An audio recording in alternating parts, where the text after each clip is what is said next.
Gente, ainda que vocês sejam contra o PT, eu gostaria de refletir com vocês sobre os motivos dessa nova PEC. Eu não estou aqui para falar que a PEC é boa ou que a PEC é ruim. Eu estou aqui para falar sobre o que tem por detrás dessa nova PEC, o verdadeiro motivo. A primeira coisa que eu gostaria que vocês refletissem é: para que um presidente precisa criar um projeto de lei para proibir ele próprio de fazer alguma coisa que ele não quer fazer? O que o presidente está fazendo é criar uma emenda constitucional, ele está mudando a Constituição brasileira para não permitir determinados investimentos por 20 anos. Se a intenção dele é realmente diminuir a dívida pública e não gastar, ele não precisa modificar a Constituição brasileira, basta ele não gastar, porque ele já está no poder. Agora eu vou falar uma coisa com vocês que parece que é uma piada, mas essa PEC é uma revogação formal da Lei Áurea. É isso mesmo. O motivo do golpe de Estado era, sem dúvidas, o pré-sal. Mas agora, o pré-sal ainda não é viável para a exploração. O que significa que a mão de obra brasileira ela é muito cara. O Brasil é um país muito social. O Brasil investe em educação, o Brasil investe em saúde e, dessa forma, qualquer multinacional que quiser entrar no Brasil vai ter que, de certa forma, pagar impostos. E esses impostos tornam cara a exploração do petróleo. O que o Brasil está fazendo, na verdade, com essa nova PEC é aprovar uma espécie de escravidão do povo brasileiro. As multinacionais vão poder comprar o petróleo brasileiro e vão ter a certeza que vão ter mão de obra disponível a baixíssimo custo e sem direitos trabalhistas, porque essa PEC em si é só o início de todo um processo de escravização legal do povo brasileiro. Digamos que hoje, se uma empresa tiver que ir para o Brasil, se uma empresa decidir trabalhar no Brasil, ela tem que contribuir, por exemplo, com a saúde, ela tem que contribuir com a educação através de impostos. E quando uma pessoa é contratada no Brasil, ela tem determinados direitos trabalhistas. A partir do momento que toda essa conspiração contra a população brasileira, todo esse esquema funcionar, a partir do momento que todas essas medidas contra o povo pobre brasileiro forem tomadas, vai ser legalmente possível para qualquer multinacional entrar no Brasil, explorar o petróleo e explorar o povo brasileiro.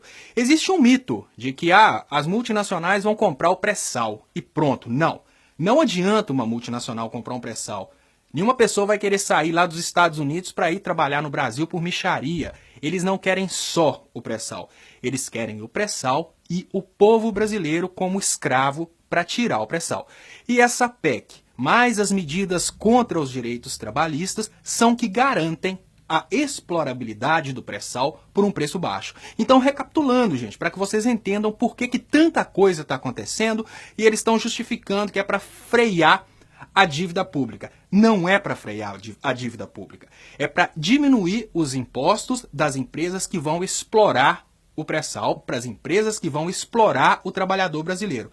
Para tornar o trabalhador brasileiro barato a ponto de ficar viável comprar o pré-sal brasileiro, eles estão tirando os direitos dos trabalhadores brasileiros. E quando a gente fala de saúde e educação, congelar por 20 anos os investimentos em saúde e educação, a gente está criando uma viabilidade para as empresas. As empresas pensam assim: eu vou comprar o petróleo no Brasil, não vale a pena, porque o trabalhador brasileiro vale muito.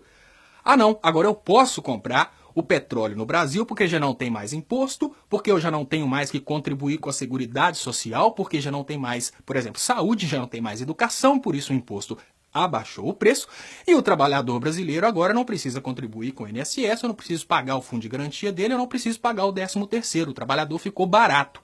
Desse modo, eles conseguem realmente vender o petróleo por um pouco mais do nada, embolsar a diferença, e as famílias deles vão ficar ricas para o resto da vida, e a sua família, que provavelmente você que está me escutando é tão pobre quanto eu, a nossa família vai ficar, com o perdão da palavra, na merda. Então, quando você escutar aquela historinha de que isso é para frear a dívida pública, porque a dívida pública está comendo grande parte do PIB, eu vou te perguntar sinceramente,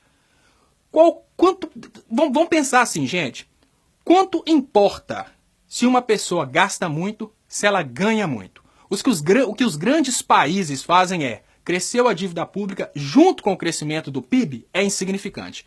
Se o tanto que o país tem de dívida cresceu junto com o tanto que ele produz, Isso é insignificante. O que aconteceu nos últimos tempos foi que a mídia promoveu uma grande crise financeira no Brasil para justificar o golpe de Estado e agora vender as riquezas brasileiras. Então a gente está vivendo um momento de crise. Nesse momento de crise, não é a hora de tomar decisão contra a ordem econômica, contra o direito do trabalhador, contra as riquezas que estão debaixo do solo brasileiro e congelar por 20 anos investimento em áreas cruciais como saúde e educação.